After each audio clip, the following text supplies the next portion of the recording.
ኣብ ሩዋንዳ ትሕቲ ዕድመ ንዝኾነ ኤርትራዊ ስደተኛ ብምድፋር ዝተኸሰ ኣዛዚ ፖሊስ ናፃ ተባሂሉ ዳይ ኣጥፊኡ ዝወርሐ ካቢነ ሚኒስትራት ኤርትራ ኣኼባ ከካይድ ይበሃል ኣሎ።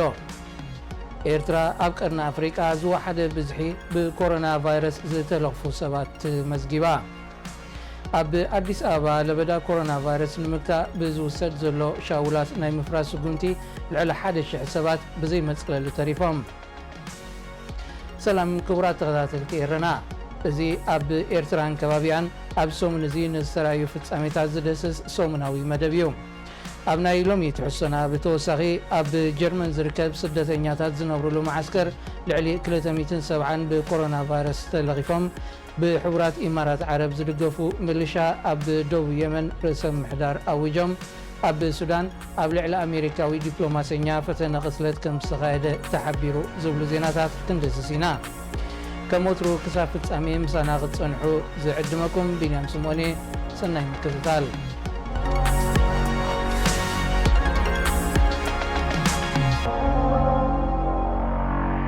ኣብ ጀርመን ባደን ቨርተንበርግ ዝርከብ ስደተኛታት ዝነብሩሉ ማዓስከር ልዕሊ ፍርቆም ብኮሮና ቫይረስ ተለኺፎም ከም ዘለው ካብቲ ማዓስከር ልሒቑ ዝወፅእ ሓበሬታ ኣመልኪቱ።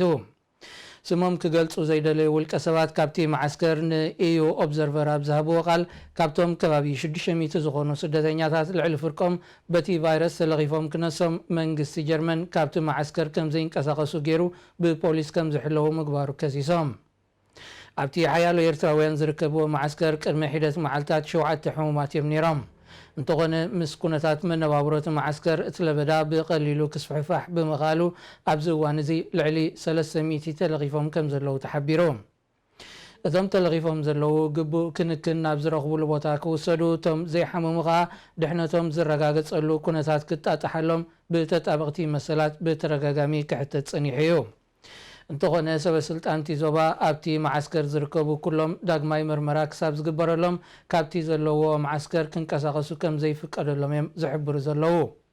ሓላፊ ቆንስል ስደተኛታት ባደን ቨርተንበርግ ኣብ ዝሃቦ ቃል ናብቲ ማዓስከር ዝኣቱ ኮነ ዝወፅእ ሰብ ከም ዘየለ ተገይሩ ብፖሊስ ኣብ ትሕቲ ሙሉእ ከበባ ምእታው ነቶም ስደተኛታት ከም ስጋኣት ሃገር ጌርካ ካብ ምርኣይ ዝፍለ ኣይኮነን ክብል ዘለዎ ነቐፌታ ገሊጹ።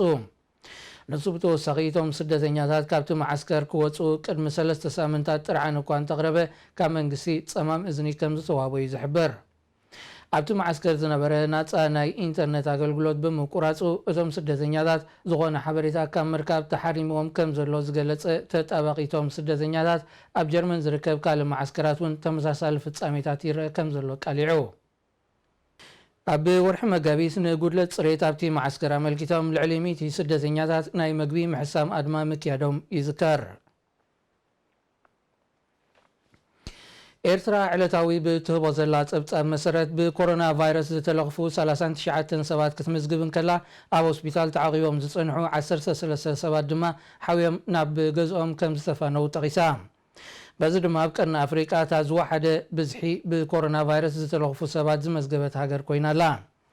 ልዕሊ 5 ሚልዮን ዝግመት ብዝሒ ህዝቢ ኣብ ዘለዋ ኤርትራ መዓልታዊ ክንደይ ሰባት ምርመራ ይካየደሎም ግና ዝፍለጥ ነገር የለን። በንጻር እዚ ኣብ ጅቡቲ ብኮሮና ቫይረስ ዝተለኽፉ ሰባት ልዕሊ 1,000 ከም ዝበፅሑ ሰበስልጣን ጥዕናታ ሃገር ኣፍሊጦም። ዛጊት ናይ 2 ሰባት ሞት መዝጊባ ዘላ ጅቡቲ ካብቲ ሕማም ሙሉእ ብሙሉእ ዝሓወዩ ድማ 373 ምዃኖም እያ ትገልጽ። ኣሳት 1 ሚልዮን ጥራይ ዝግመት ብዝሒ ህዝቢ ዘለዋ ጅቡቲ ዝያዳተን ብዝሒ ህዝቢ ዘለዎን ሰፋሕትን ጎረባብታ ብኮሮና ቫይረስ ዝተለኽፉ ሰባት ምምዝገባ ጠንቅቲ እታ ሃገር ትኽተሎ ዘላ ካይዳ ምዃኑ ዝገልጹ ወገናት ኣለዉ። ካልኦት ድማ እታ ሃገር ዝያዳተን ካልኦት ጎረባብታ ሃገራት ምርመራ ክትገብር ብምኽኣለያ ብዝሒ በቲ ቫይረስ ዝተለኽፉ ሰባት ረኺባ ዘላ ዝብል ሙጉት የቕርቡ። ኣብ ጅቡቲ ለበዳ ኮሮና ቫይረስ ንምግታእ ውልቃዊ ጥንቃቐታት ክግበር ምኽርታት ይልገስ እኳ እንተኾነ ህዝቢ ኣብ ኣባይቱ ክዕፆ ይኹን ምፍንታት ከዘውትርን ዘገድድ ኣዋጅ ኣብ ግብሪ የውዕሎ ከም ዘሎ እዩ ዝሕበር።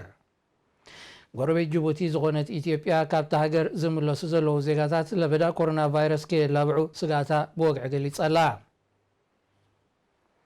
ሓንቲ ሃገር ብዝሒ ኮሮና ቫይረስ ዝተለኽፉ ሰባት ብልክዕ ክትፈልጥ እንተኮይና ነባሪት ሃገር ዝኾነ ነፍሲ ወከፍ ሰብ መርመራ ምዝግበረሉ ጥራይ ምዃኑ እዮም ክኢላታት ዝዓውዲ ዘረጋግጹ።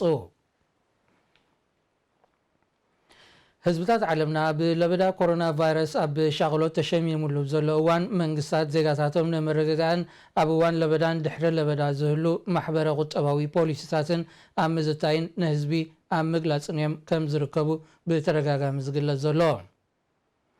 በንጻር ዝግና ብዘይካታ ፕሬዚደንት ኢሳያስ ብ18 ሚያዝያ ዘመሓላለፋ ሓጻር መልእኽቲ መንግስቲ ኤርትራ ዳሃዩ ኣጥፍዩ ዘሎ። ብፍላይ ኣብዚ ኣገዳሲ እዋን ዕለታዊ መግለፂታት ክትህብ ትፅበያ ሚኒስተር ጥዕና ኣምና ኑር ሁሴን እዚ ለበዳ ካብ ዝተኣወጀሉ ዕለት ዛጊት ዝኾነ ሓበሬታ ክትህብ ናብ ህዝቢ ቀረበትን። ኣብ ዘካይዶ ኣኼባታት ዳሃዩ ተሰሚዑ ዘይፈልጥ ካቢነ ሚኒስተራት ህዝቢ ዝቀባበለሉ ዘሎ ወረታት ዋዛን ቀልድን ንምብርዓን ዝዓለመ ኣኼባ ከካይድ መዲቡ ምህላው እቲ ዝበፅሓና ሓበሬታ የገንዝብ። እንተኾነ እቲ ኣኼባ ዝካየደሉ ዕለት ብንጹር ኣይተመልከተን። ኣብ ሩዋንዳ ወዲ 16 ዓመት ንዝኾነ ኤርትራዊ ስደተኛ ብምድፋር ዝተኸሰ ኣዛዚ ፖሊስ ብክፍሊ ምርመራ ገበን እቲ ሃገር ድሕሪ ዝተኻየደሉ ምፅራይ ናፃ ከም ዝተባሃለ ማዕከናት ዜና ካብ ኪጋላ ሓቢረን። እቲ ካብ ሊብያ ተመሊሱ ኣብ ጋሾራብ ዝርከብ ጊዜያዊ መፅንሒ ስደተኛታት ዝነብር ዘሎ ኤርትራዊ ለበዳ ኮሮና ቫይረስ ንምግታእ ንዝተኣወጀ ሰዓታት እቶቶ ብምጥሓስ ብ13 ሚያዝያ ምስ ክልተ ሱዳናውያን ስደተኛታት ናብቲ ማዓስከር ኣብ ዝተመልሰሉ እዋን ብፖሊስ ከም ዝተታሕዘ ተመልኪቱ። እንተኾነ እቲ ኤርትራዊ ንፅባሒቱ ብኣዛዚ ፖሊስ ከም ዝተደፍረ መልኪቱ። ንሱ ብዝሃቦ ሓበሬታ ድሕሪ ምሕላፍ ሰዓት ኣብ ዝተታሕዘሉ እቲ ኣዛዚ ፖሊስ ክዳውንቱ ብሓይሊ ከውፅእ ከም ዝኣዘዞ ብምሕባር ኣብ ፈለማ ዝተባሃሎ ኩሉ እኳ እንተገበረ ድሒሩ ግና ዕርቃኑ ክወፅእ ከም ዘገደዶ ፍሊጡ። ነቲ ትእዛዝ ከም ዘይፍፅም ድሕሪ ምሕባሩ እቲ ኣዛዚ ፖሊስ ብእዳውን ብበትርን ክሃርሞ ምስ ጀመረ ከም ዝሃደመ ይከሲሱ። ኣፈኛ ወኪል ኮሚሽን ስደተኛታት ኤሊዝ ቪልሻለን ንዘጋርዲያን ኣብ ዝሃበቶ ሓበሬታ እቲ ፍጻሜ ከም ዘሕዘና ብምጥቃስ ነቲ ተደፊረ ዝበለ ትሕቲ ዕድመ ስደተኛ ዘድሊ ምክትታልን ምኽርን ይወሃቦ ከም ዘሎ ገሊፃ። ምስ ላዕለዋይ ኮሚሽን ስደተኛታት ሕቡራት ሃገራት ብምዃን ነቲ ካብ ሊብያ ዝተመልሱ መብዛሕትኦም ኤርትራውያን ዝኾኑ ኣማይት ስደተኛታት ዝዕቆብሉ ጊዜያዊ መፅንሒ ጋሾራ ዝከታተል ሚኒስትሪ ምሕደራ ህፁፅ እዋናት ሩዋንዳ ብወገኑ ነቲ ብኤርትራዊ ዝቐረበ ክሲ ነፂግዎ ኣሎ። ማዓስከር ጋሾራ ኣብ ሊብያ ኣብ ሕማቕ ኩነታት ዝነብሩ መብዛሕትኦም ኤርትራውያን ዝኾኑ ኣሳት 300 ስደተኛታት ዝሕዝ ጊዜያዊ መፅንሒ ኮይኑ ሃገራት ኤሮጳ ናብዚ ጊዜያዊ መፅንሒ ዝምለሱ ኣማይት ስደተኛታት ከጣይሳ ምዃነን እየን ዝገልፃ።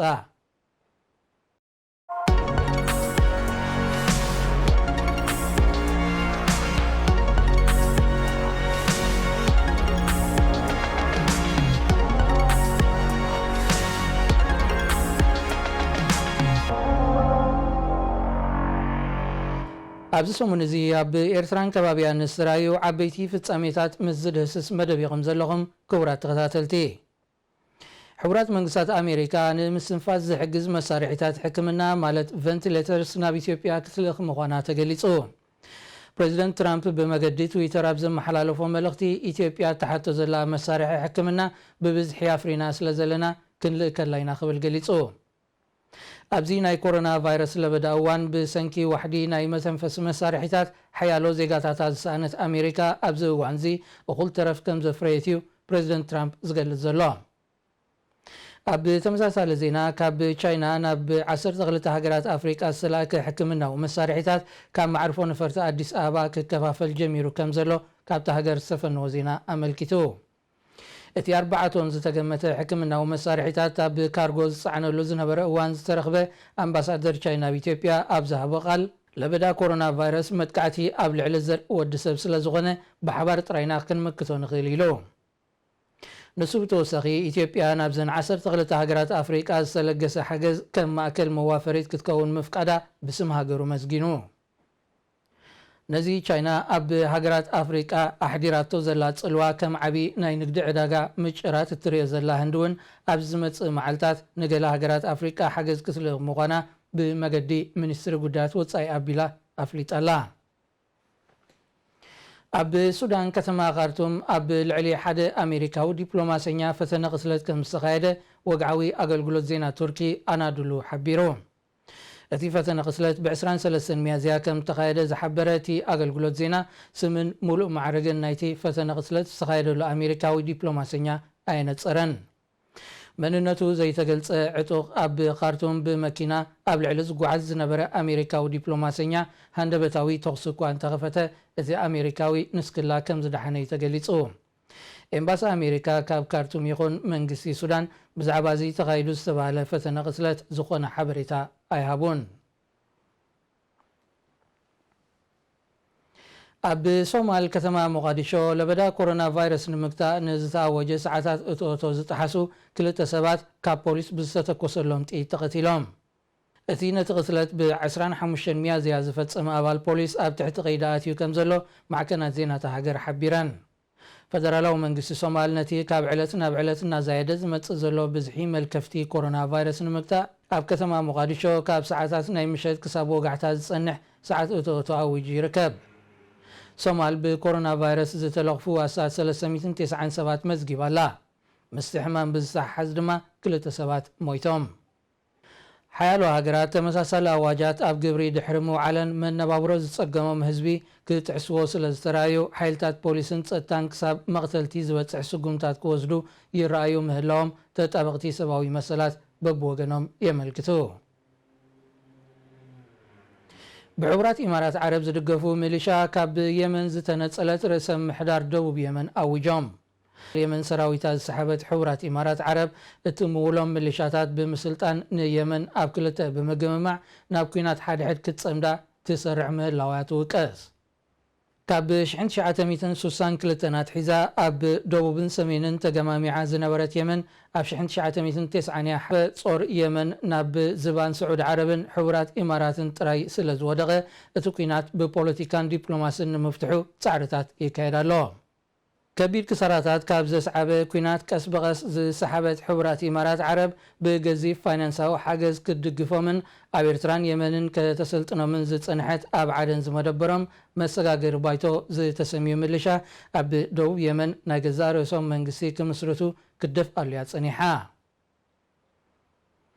መደብ ሰሙናዊ ፍጻሜታት ኢኹም ትከታተሉ ዘለኹም ክቡራት ተዓዘብቲ። ኣብ ኢትዮጵያ ከተማ አዲስ አበባ ለበዳ ኮሮና ቫይረስ ንምግታእ ብዝብል ብዝተወስደ ሻውላት ናይ ምፍራስ ስጉምቲ ልዕሊ 1,000 ሰባት ብዘይ መጽለሊ ከም ዝተረፉ ኣምነስቲ ኢንተርናሽናል ወቂሱ። እቲ ዝፈረሰ ሻውላት ብቴንዳ ክሻ ወይ ድማ ጎማን ዕንፀይትን ዝተሃንጸ ኮይኑ ነበርቱ ኣብ ዕለታዊ ናይ ጉልበት ስራሕ ዝተዋፈሩን ስሩዕ ኣባይቲ ተኻርዮም ክነብሩ ዘይክእሉን ምዃኖም እዩ ተመልኪቱ። ለበዳ ኮሮና ቫይረስ ንምግታእ ህዝቢ ካብ ኣባይቱ ከይወፅእ ዝኽልክል ኣዋጅ ብምውፅኡ ሓያሎ ትካላት ሰራሕተኛታትን ስለ ዝሰጎጋ እዞም ኣብዚ ሻውላት ክነብሩ ዝጸንሑ ድማ ብሰንኩ ስራሕ ኣልቦ ኮይኖም እዮም ዝርከቡ። ኣብ ርእሲኡ ፈቐዱ ንዝተጨርሐ ሻውላት ንምፍራስ ምምሕዳር ከተማ አዲስ አበባ ካብ ዝሓለፈ 3 ሰሙናት ሒዙ ብዝወስዶ ዘሎ ስጉምቲ ኣማይት ሰባት ብዘይ መጽለሊ ክተርፉ ተገዲዶም ኣለዉ።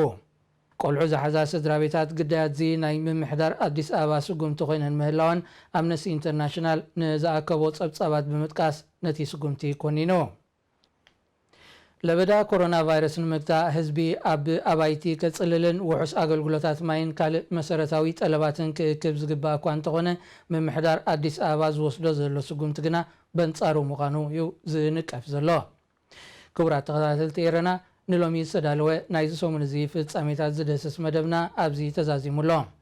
ክሳብ መፈጸምታ ምሳና ምጽናሕኹም ደጊምና ብልቢ ነመስግን። ቢንያም ስሞኔ ኣብ ዝመጽእ ሰሙን ብኻልእ ትሕሶ ይራኽበና። ሰላም ቅነ